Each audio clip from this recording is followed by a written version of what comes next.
এটা কোনো কাজ করছো? আর কি করলা?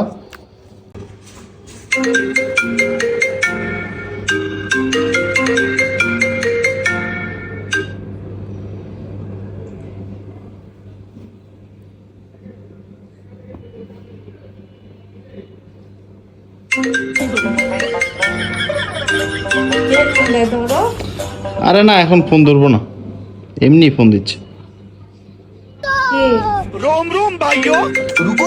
আরে অফিস থেকে কল দিচ্ছে, আরে অফিস থেকে কল দিচ্ছে, বাদ দাও। দরকারি কথা দেবো, ধরো না দরকারি থাক, এখন এত রাত্রে কিসের কল দেবো, যাও।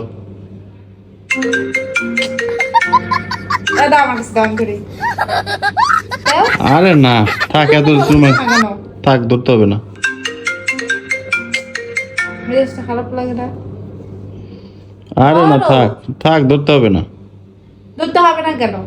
ধরা লাগবে না। কাহিনী করো, কে কল দিচ্ছে? সত্যি করে কল তো। অফিস থেকে তোমার এত রাতে কল দেয়?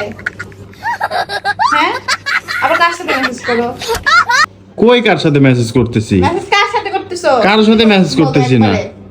আমার কিন্তু মেজাজটা খারাপ করাবা না। আমি কার সাথে মেসেজ করতেছি না। আমি সাউন্ড শুনি না, আমার কি তোমার বয়রা মনে হয়? আরে তুমি কি আমাকে সন্দেহ করতেছো এখন? সন্দেহের কিছু নাই। কার সাথে মেসেজ করো দেখি? কার সাথে মেসেজ করতেছ না, যাও। শুরু করছো নতুন করে? না, আমার মেজাজটা খারাপ। তুমি কিন্তু আমাকে সন্দেহ করতেছো। সন্দেহের কিছু নাই। এখন যদি আমার মেজাজ খারাপ লাগলে আমার অফিস তুমি ফোন দিবা, না হয় আমি এটা আসার দেব। কেন তুমি আসার দিবা? আমার অফিস থেকে কল আসছিল তাই আমি এখন কেটে দিছি। মেজাজটা খারাপ করবা না। আরে ভাই তুমি কি আমাকে সন্দেহ করতেছো? না দিব না। খতম। Bye bye. কি করলে এটা তুমি?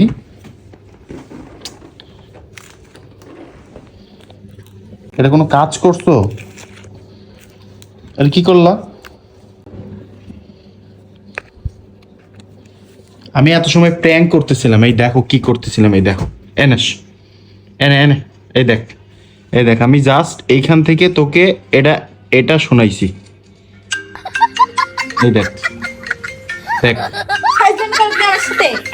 ফোনটা তুমি এভাবে ভাঙলা কেন? সবসময় রাগ করে কেন করবা? আমাকে কেউ কল দিতে পারে এত রাত্রে? ঠিক আছে, আর কোনোদিন তোর ফোন ঠিক করে দিব না, তুই থাক, এইভাবেই তোর পয়সা মরতে হবে।